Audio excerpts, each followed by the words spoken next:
Olá pessoal, bom dia, boa tarde, boa noite, boa madrugada para todos os nossos alunos que irão prestar o certame de guarda municipal no município de Abadia, Goiás. É um prazer imenso estar aqui com vocês nessa revisão para auxiliá-los a ter uma boa pontuação nesse certame que se aproxima. Primeiramente, gostaria de pedir que, caso gostem do conteúdo, curtam o vídeo, compartilhem, comentem, bem como se inscrevam no canal para que os nossos próximos vídeos sejam comunicados a vocês, tá bom? Sem mais delongas, nós não temos muito tempo para abordar nessa revisão, então trouxe aqui nos slides pontos que eu considero de suma relevância, de suma importância. Provavelmente não conseguiremos falar sobre todos eles e muito menos com profundidade, afinal é só uma revisão, mas fica aqui abaixo o próprio slide da aula para que vocês consigam acompanhar e mesmo depois que consigam reler novamente, se aprofundar em alguma temática e em caso de eventual dúvida, pode mandar para a gente tanto no Instagram do curso MGL, bem como no meu Instagram pessoal, ok? Então vamos começar. Pessoal, a primeira matéria que eu peguei aqui para falar um pouquinho com vocês é direito administrativo, que vem forte no edital, né? Então vamos lá. Primeiramente, a gente precisa saber diferenciar governo, estado e administração pública. Então eu peguei um conceito bem sucinto para explicar isso para vocês. O governo, ele é o próprio conjunto de órgãos e as atividades prestadas por estes órgãos no sentido político do estado, ou seja, ele vai decidir politicamente o que aquele estado vai fazer, quais são as funções, as tarefas, a forma de execução, o orçamento de um viés, uma vertente mais política. Já a administração pública, ela é justamente a função de realizar essas diretrizes traçadas pelo Estado. Então, ela, no seu sentido estrito, ela aparta, ela se difere, ela se dissocia da questão política para ser justamente o conjunto de funções, o conjunto de órgãos que vão executar essa própria política já definida à luz do governo, ok? A administração pública, ela pode ser direta ou indireta. A direta, como o próprio nome já diz, é aquela prestada diretamente pelos entes políticos, que são a União, os estados, o Distrito Federal e o município, enquanto a indireta é prestada por autarquias, fundações, empresas públicas e sociedades de economia mista. Lembremos ainda, no que se relaciona à organização administrativa, que os órgãos não são dotados de personalidade jurídica própria e o movimento de criação desses órgãos é denominado desconcentração administrativa. Então lembrem do O de órgão para a palavra desconcentração, que também tem um O ali no meio. Justamente porque se na prova vier qual é o fenômeno relacionado à desconcentração administrativa, que vocês se recordem da própria criação de órgãos públicos, que não têm personalidade jurídica, portanto não falam por si próprio, mas é o próprio instrumento pelo qual a administração pública executa suas funções para que o faça com maior eficiência.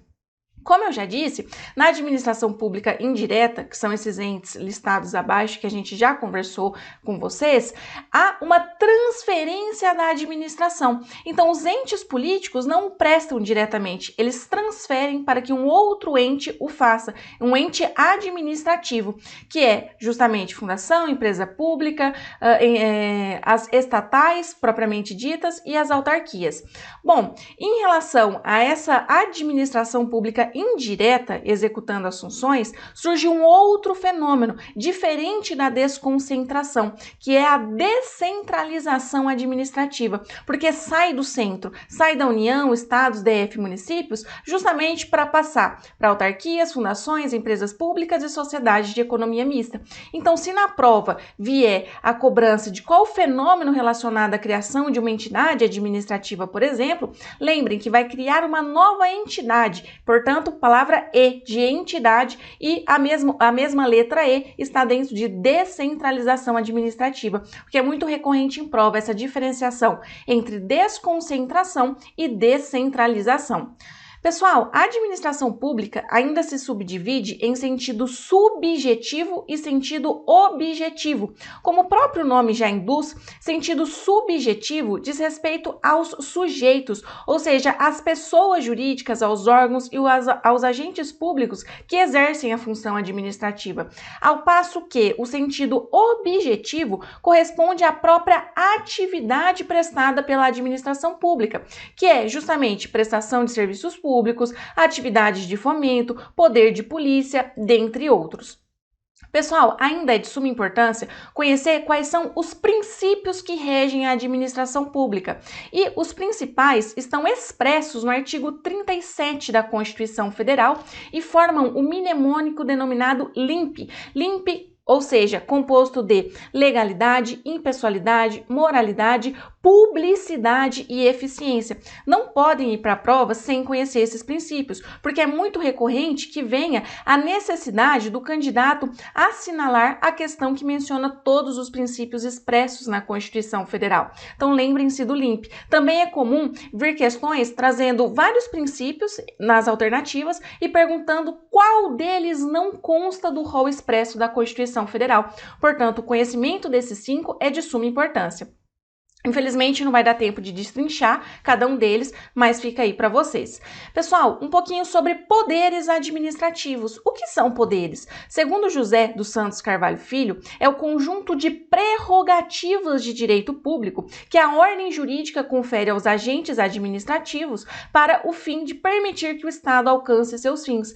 Ou seja, através dos poderes que são dados à administração pública, essa própria administração pode executar, realizar tarefas, limitar e restringir direitos dos particulares usando essas prerrogativas que são de direito público. Por que são de direito público? Porque entre particulares, entre eu e você, por exemplo, não existe essa possibilidade de eu limitar um direito seu, de eu criar uma obrigação, de eu te ordenar alguma coisa propriamente dita. Mas a administração pública, por conta de seus poderes, que são necessários para que ela desempenhe sua função, ela tem justamente esses poderes administrativos. Entre outras espécies, destaca-se o poder vinculado, que é quando a administração não tem margem de liberdade, de análise, de discricionariedade na tomada daquela decisão. Seria, por exemplo, na lei orgânica de uma polícia, por exemplo, constar a informação: caso o funcionário pratique X coisa, a penalidade será Y. Ou seja, o administrador não tem liberdade, não vai analisar o mérito, se aquela ou outra penalidade é melhor,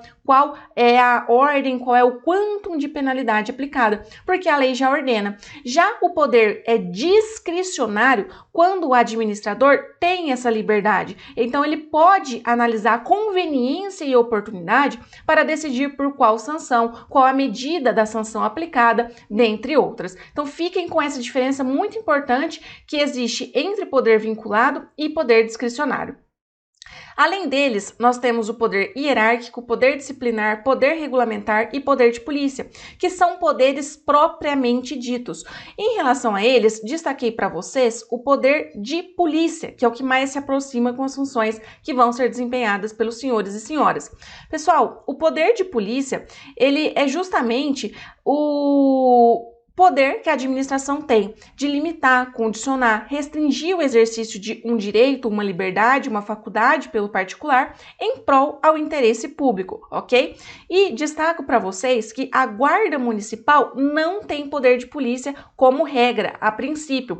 Isso porque tem muita, sim, divergência em relação à questão, mas observando a jurisprudência do STJ, tem prevalecido posição nesse sentido, de que a Guarda Municipal não tem poder de polícia propriamente dito, ok? É isso que eu quero que os senhores levem para a prova, mas com uma cautela, dependendo da forma como conduzir o enunciado. Mas a jurisprudência do STJ vem caminhando nesse sentido, ok, pessoal? Sem embargo de críticas e de posicionamentos em sentido contrário. Atos administrativos. O que são atos?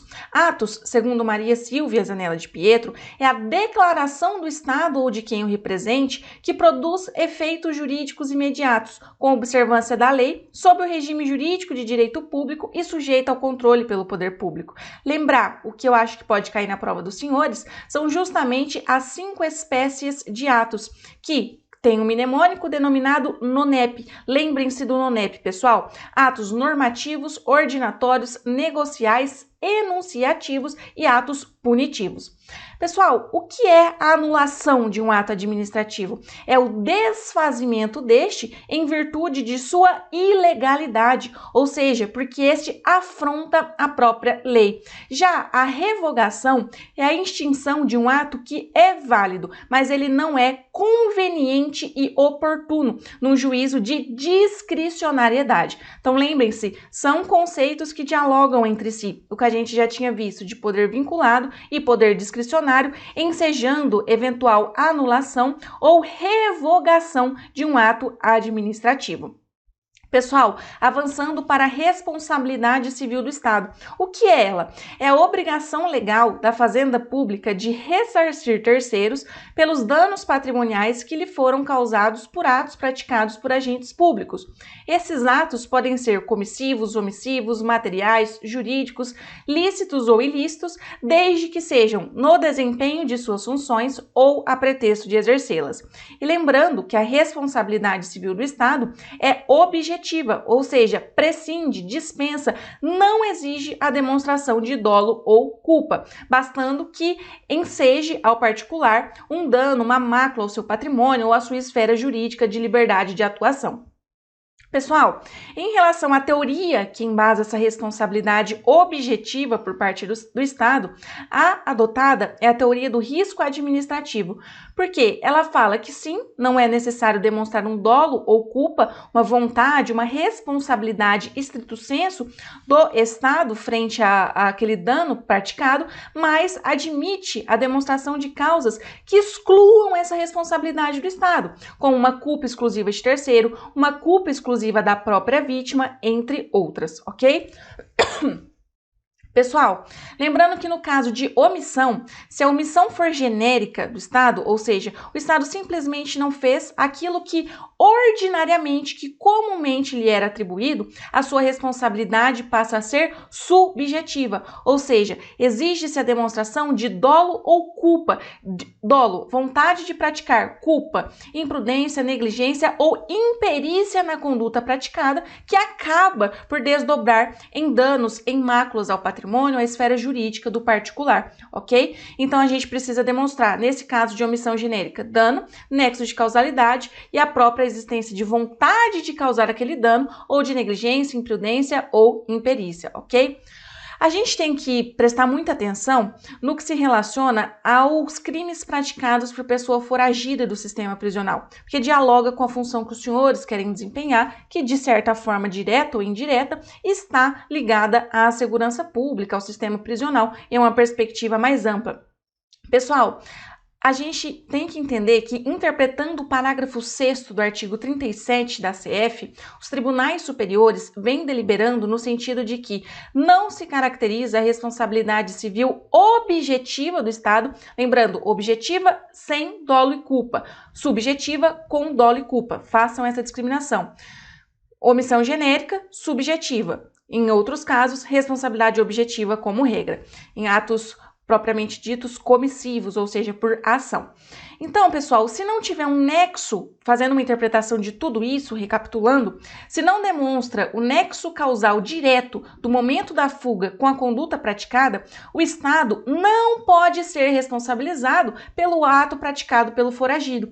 Se temos como exemplo, o indivíduo acabou de sair, de ser foragido do sistema prisional, empreendeu fuga, pega, rouba o carro de uma pessoa, bate nessa pessoa, vai até um sítio, agride essa família, tudo imediatamente após a sua fuga. Nesse caso, o Estado tem sim responsabilidade pelos atos por ele praticados e vai sim indenizar eventuais vítimas.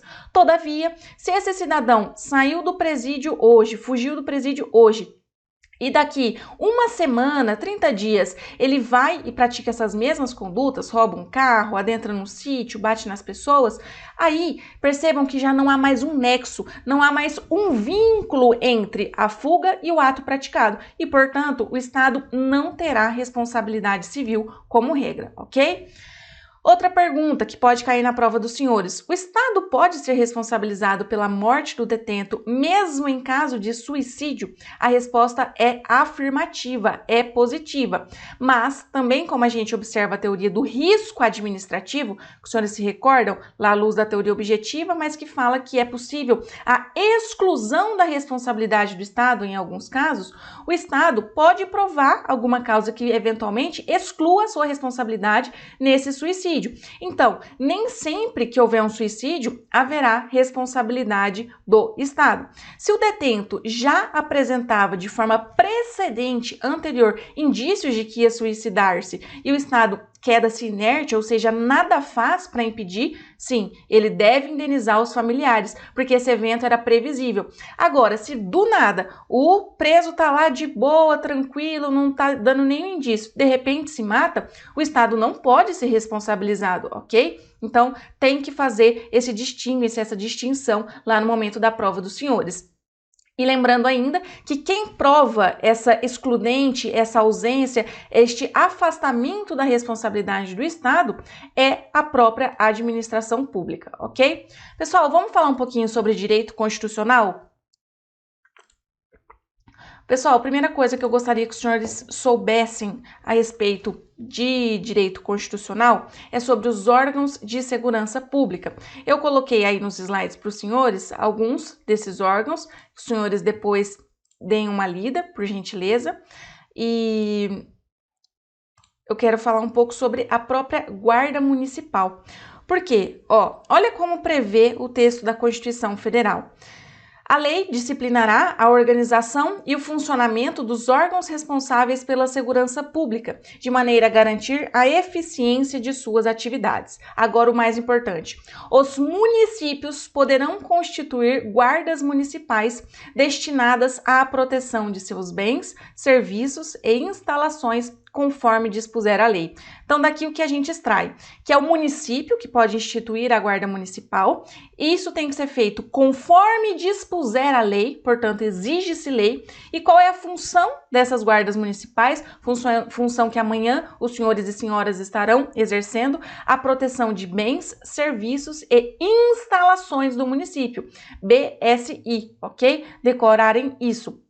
Pessoal, agora eu gostaria de falar com vocês alguns julgados, principalmente do Superior Tribunal de Justiça, acerca da Guarda Municipal. Julgados estes que ensejaram e ensejam ainda forte divergência, forte discussão, forte crítica, mas que é o posicionamento mais seguro de se conduzir na prova dos senhores. Vamos lá. O que o Guarda Municipal não pode fazer à luz do direito constitucional? Pessoal, ele não pode patrulhar supostos pontos de tráfico de drogas, não pode realizar abordagens e revistas em indivíduos suspeitos da prática de tal crime ou ainda investigar denúncias anônimas relacionadas ao tráfico e outros delitos cuja prática não atinge de maneira clara, direta e imediata os bens, serviços e instalações municipais. Então, a função da guarda é única e intrinsecamente a proteção de bens, serviços e instalações do município, e não a prevenção e repressão ostensiva, patrulhamento em relação ao tráfico de drogas. Agora, se isso tiver de alguma forma ligado à proteção de bens, serviços e instalações do município, tudo bem. Fora isso, não vai se exercer qualquer outra função, ok? Conduzam isso para a prova dos senhores. Agora, a Guarda Municipal pode e deve prender quem se encontra em situação de flagrante delito, nos termos do artigo 301 do CPP, que fala sobre o flagrante facultativo. Por que o Guarda Municipal prende pessoas de modo facultativo, nesse flagrante facultativo? Porque, pessoal, a Guarda Municipal não integra um órgão de segurança pública em seu sentido estrito, ok? Aquele rol lá do artigo 144 da Constituição Federal é um rol taxativo. Então, apenas os órgãos de segurança pública ali listados é que compõem a segurança pública de forma exaustiva. A Guarda Municipal, em que pese direta ou indiretamente ligada à segurança pública, não é estritamente um órgão de segurança pública. Portanto, não prende pessoas obrigatoriamente, compulsoriamente, caso em flagrante delito, ok? Ela exerce ali a proteção de bens, serviços e instalações do município. Mas, como qualquer pessoa do povo pode prender pessoas em flagrante, a Guarda Municipal também o pode. Então, levem isso para a prova. Pode e deve prender quem se encontre em flagrante delito. Todavia, ultrapassando os limites próprios de uma prisão em flagrante, os agentes integrantes de Guarda Municipal não podem efetuar diligências típicas de uma investigação criminal para ingressar em residência ou propriedade de pessoa em cujo poder nada de ilícito foi encontrado. Lembrar que essa função de investigação é própria da Polícia Civil, ok? E a Guarda Municipal não deve transbordar isso. Outro julgado importante. Todos os integrantes das guardas municipais possuem direito a porte de arma de fogo, em serviço ou mesmo fora de serviço, independentemente do número de habitantes do município. O Estatuto do Desarmamento costumava limitar essa posse, esse direito ao porte de arma de fogo em serviço ou mesmo fora de serviço para municípios que tivessem um determinado número de habitantes, ou fossem capital, e assim sucessivamente. Isso nada importa mais. Agora os senhores têm que pensar, não importa o número de habitantes do município. É guarda municipal? Tem direito ao porte de arma de fogo em serviço ou mesmo fora de serviço, ok? Lembrar disso, pessoal. Sobre os fundamentos constitucionais. Isso aqui cai muito nas alternativas pedindo para o candidato fazer X em qual não consta ou na alternativa que consta, então os senhores têm que decorar. Sobre fundamentos, tem um mnemônico muito conhecido que é o Socidiva Plu. Então, falou de fundamento constitucional, o que os senhores têm que lembrar? Socidiva Plu, soberania, cidadania, dignidade da pessoa humana, valores sociais do trabalho e da livre iniciativa e pluralismo político, ok? Ainda também cai bastante objetivos fundamentais da República Federativa do Brasil. Sempre que falar em objetivo, tentem ligar a um verbo, porque aí dá para diferenciar melhor dos fundamentos. E também existe um mnemônico que é o Conga Erra Pro. O que significa Conga Erra Pro? Construir uma sociedade livre, justa e solidária, garantir o desenvolvimento nacional, erradicar a pobreza e a marginalização e reduzir as desigualdades sociais e regionais, promover o bem de todos sem qualquer preconceito, ok, pessoal? Lembrar, já que a Guarda Municipal tem essa ligação direta ao município, o que compete aos municípios, segundo o artigo 30 da CF, Constituição Federal? É o município que promove a proteção do patrimônio histórico-cultural local, observada a legislação e a ação fiscalizadora, também federal e estadual. Isso significa que os senhores e senhoras, na condição de guardas municipais, irão promover a proteção do patrimônio histórico do município que lhes for vinculado, ok? Então, prestar atenção nisso. Vamos falar um pouquinho sobre direito penal, pessoal? Por enquanto está fluindo tudo bem por aí? Pessoal, o que eu quero que vocês lembrem em direito penal. Furto é quando o crime é praticado sem violência ou grave ameaça. Roubo com violência ou grave ameaça. Crime de moeda falsa. Gostaria que os senhores tivessem em mente que quando essa falsificação for grosseira, incapaz de enganar o homem comum, o crime se caracteriza como de estelionato e não de moeda falsa, sendo, pois, competente o juiz estadual comum e não o juiz federal, como o é em regra no crime de moeda falsa. E ainda há doutrina no sentido de que se essa falsificação for grosseira a ponto de não enganar qualquer pessoa, ninguém seria enganado, aí trata-se de um crime impossível, ok? Acho que isso pode cair em prova. Dentro ali dos crimes praticados por funcionário público contra a administração, destaco o crime de peculato.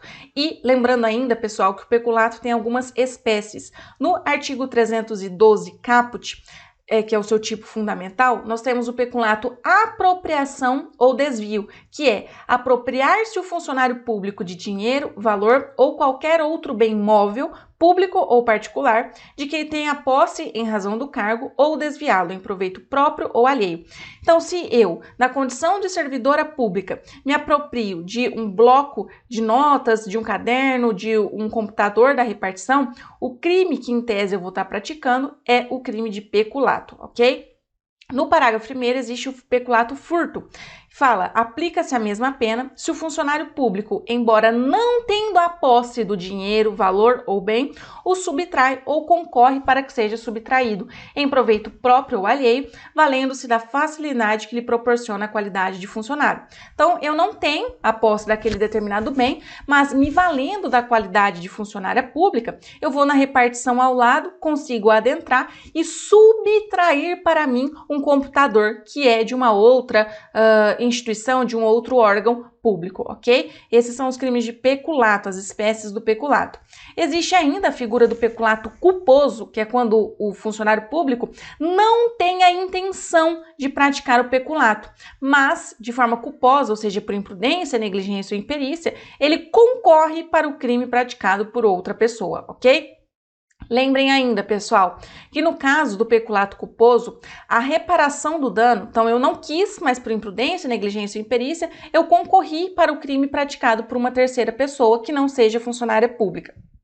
Nesse caso, se eu reparo o dano causado e essa reparação é até a sentença irrecorrível, eu vou ter a minha punibilidade extinta.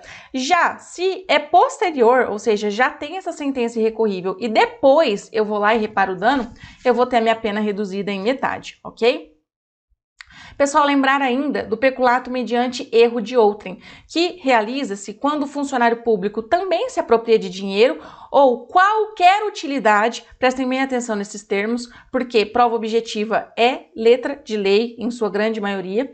E o que esse funcionário público faz? Ele recebe por erro de uma outra pessoa que imagina que tem que dar para ele, por qualquer circunstância, por exemplo, um celular, e ele se apropria desse celular. Então, o indivíduo em erro entrega um bem para o funcionário público e ele se apropria. Isso é o crime de peculato mediante erro de outrem, que é um pouco menos grave se comparado ao tipo do 312, que é o peculato propriamente dito. Pessoal, também é importante falar um pouquinho sobre a prevaricação. Por que a prevaricação? Ela é praticada quando o funcionário público retarda, ou seja, deixa moroso, deixa lento o ato de praticar, ou mesmo se ele deixa de praticar indevidamente um ato de ofício, ou seja, um ato que era de sua atribuição, que ele deveria praticar, ou se ele o pratica contra a lei. Para quê? Para satisfazer interesse ou sentimento pessoal. Então, você que vê um amigo seu violando o patrimônio histórico-cultural municipal e, no seu dever de proteger bens, serviços e instalações do município, não o faz por sentimento pessoal, ou seja, porque é seu amigo que iria levar cana ali naquele caso, o senhor está praticando o crime de prevaricação, ok? Lembrar desses verbos, do verbo não, pessoal, da intenção, que é por quê? Por que ele retarda, ele deixa de praticar, ele pratica indevidamente? Porque ele quer satisfazer o seu interesse ou sentimento pessoal. É um crime muito comum, ok? Pessoal, gostaria que os senhores também tivessem em mente que o guarda municipal, obviamente, é funcionário público e que o artigo 327 do Código Penal fala quem é considerado funcionário público, e é aquele que, embora transitoriamente ou sem remuneração, exerce cargo, emprego ou função pública. Equipara-se ainda aquele que exerce função em entidade paraestatal, que é, por exemplo, uma organização social, e aquele que trabalha para a empresa prestadora de serviço contratada ou conveniada para execução de atividade típica da administração pública. Percebam, para eu equiparar o indivíduo que está trabalhando em, por exemplo, uma concessionária de serviço público, que é uma pessoa que foi contratada, uma pessoa jurídica, por exemplo, que foi contratada pela administração para prestar aquele serviço público, os seus servidores só vão poder ser funcionários públicos por equiparação se a atividade desempenhada por aquela concessionária for típica da administração pública. Então, reparem, a prova dos senhores pode trocar execução de atividade atípica ou mesmo colocar típica ou atípica e não, é só atividade típica. Lembrar ainda, pessoal, que a pena é aumentada da terça parte se o autor desse crime praticado por funcionário público contra a administração tiver um cargo de comissão ou de direção ou assessoramento em órgão da administração direta direta a gente lembra, né? União, estados, DF, município, ou ainda nem todos na indireta ele pega porque ele exclui a autarquia. Então lembrar, se na prova dos senhores trouxerem a autarquia, vai estar errado, pessoal. A gente vai aumentar de 1/3 então, se ele ocupa esses cargos na administração direta e dentro da indireta englobando apenas fundação, sociedade de economia mista e empresa pública, excluindo-se, portanto, quem exerce essas funções de direção, assessoramento nas autarquias, ok? Isso é uma pegadinha de prova. Dentro das leis especiais, bora falar um pouco, pessoal? Pessoal, obviamente não dá para tratar de todas as leis, mas eu peguei aqui alguns pontos que julgava mais importantes.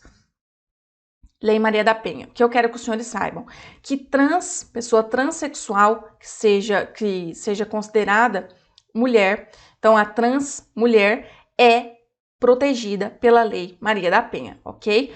É protegida pela Lei Maria da Penha. Lembrem-se que ele não fica adstrito a uma questão de sexo biológico, englobando também o gênero social, por assim dizer, ok, pessoal? Vamos lá.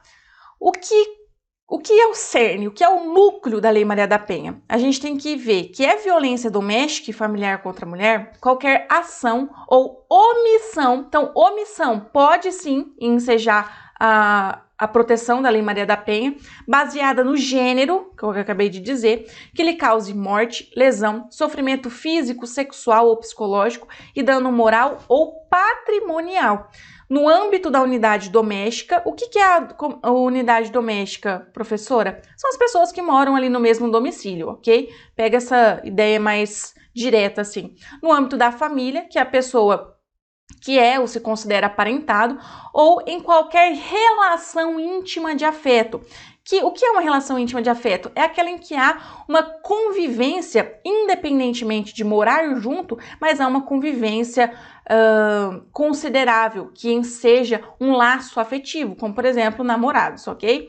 E lembrar ainda que as relações pessoais que a Lei Maria da Penha protege, independe de orientação sexual. Então, por exemplo, numa relação homoafetiva entre duas mulheres, é sim perfeitamente possível a incidência da Lei Maria da Penha, ok?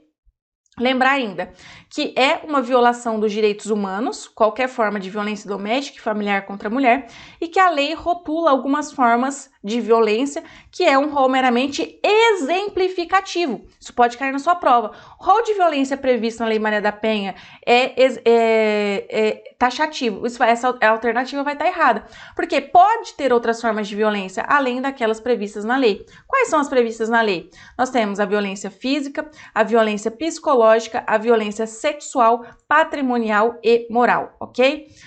O que eu gostaria que os senhores soubessem que vincula a Lei Maria da Penha à Guarda Municipal? O artigo 8º da lei fala que haverá uma política pública para coibir a violência doméstica e familiar contra a mulher e que ela tem entre suas diretrizes a capacitação permanente da PC e PM, bem como da Guarda Municipal, do Corpo de Bombeiros e dos profissionais pertencentes aos órgãos e áreas já previstos na lei quanto às questões de gênero e de raça ou etnia. Portanto, os senhores, como guardas municipais, serão sempre submetidos a uma capacitação permanente em questões de gênero e de raça ou etnia, ok? Para que amoldem a sua prática, a sua atuação, tanto profissional como pessoal, aos patamares dos direitos humanos, por assim dizer. Pessoal, gostaria também que os senhores decorassem o texto do artigo 12C da Lei Maria da Penha, porque ela fala o seguinte: verificada a existência de risco atual ou iminente à vida ou integridade física ou psicológica da mulher, o que pode se fazer para evitar que essa mulher venha a óbito? O agressor será imediatamente afastado do lar. E isso vai ser ordenado por quem? Pelo juiz. Se não tiver comarca na cidade, pelo delegado. E se não tiver delegado disponível no momento da denúncia, por um policial, ok? E lembrar que a lei só fala policial. Como guarda municipal não é polícia propriamente dita, o entendimento que vem prevalecendo é no sentido de que o guarda não poderia fazer isso, ok? Então ele deveria comunicar a quem possa fazê-lo.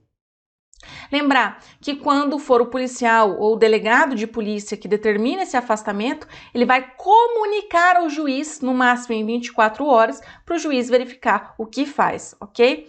E lembrar que nunca vai se conceder uma liberdade provisória se verificar que aquele indivíduo está ameaçando, colocando em risco a vida, a integridade física da ofendida, ok, pessoal? ECA, Estatuto da Criança e do Adolescente, o que eu gostaria que os senhores soubessem, que também dialoga com as funções que por vocês serão exercidas, que também tem essa política pública para justamente evitar proteger a criança e o adolescente, e entre essas ações previstas no artigo 70A do ECA está a capacitação permanente da Guarda Municipal, para que identifiquem situações em que crianças e adolescentes vivenciam violência e agressões no âmbito familiar ou institucional. Então, senhores e senhoras, na condição de guardas municipais, serão constantemente submetidos à capacitação permanente para que consigam identificar essas situações de violência à criança e adolescente.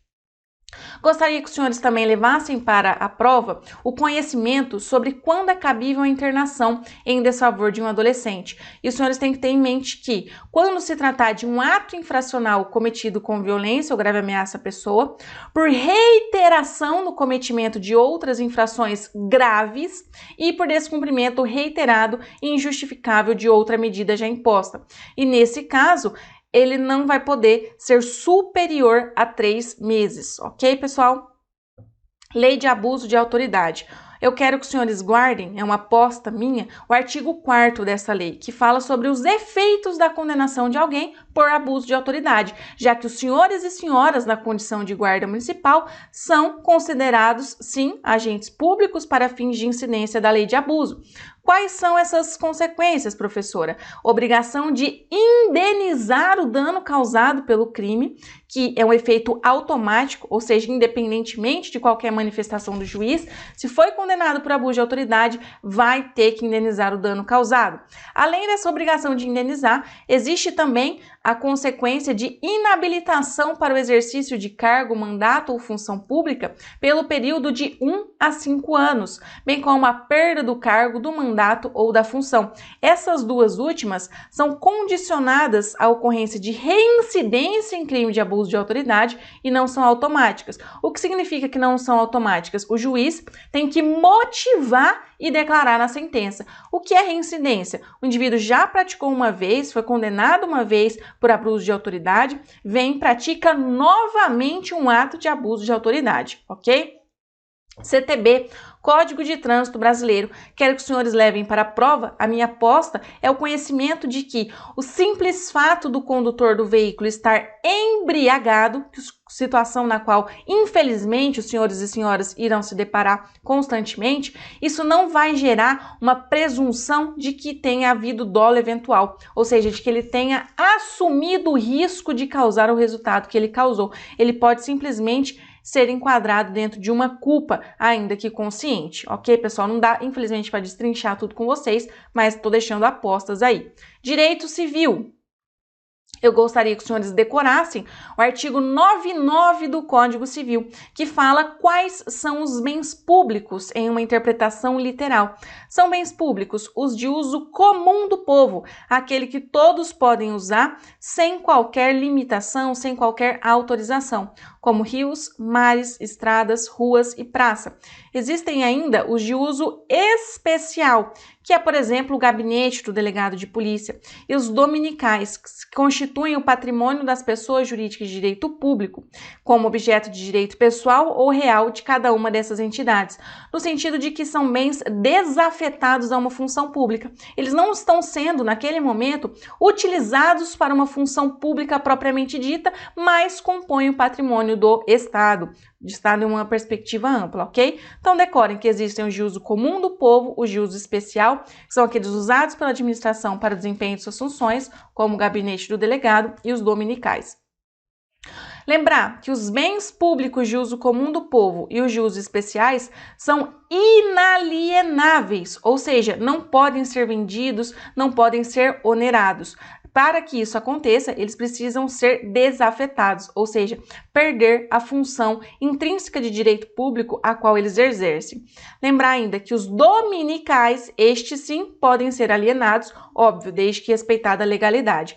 Lembrar ainda que os bens públicos em geral, todas as suas espécies, não estão sujeitos a uso capião, ok, pessoal? Não precisa aprofundar muito nisso, não.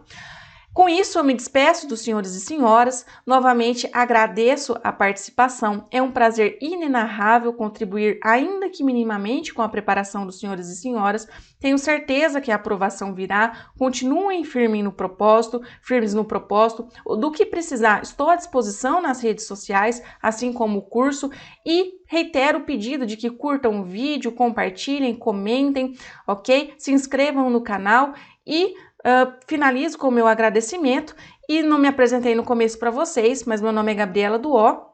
Eu estou atualmente aprovada no concurso público para o cargo de delegada de polícia no estado do Espírito Santo, bem como aguardando o resultado de prova oral para o mesmo cargo no estado de São Paulo, que é meu estado natal. Com isso, pessoal, agradeço mais uma vez a participação dos senhores e senhoras. Até o próximo encontro, se Deus quiser. Façam uma boa prova.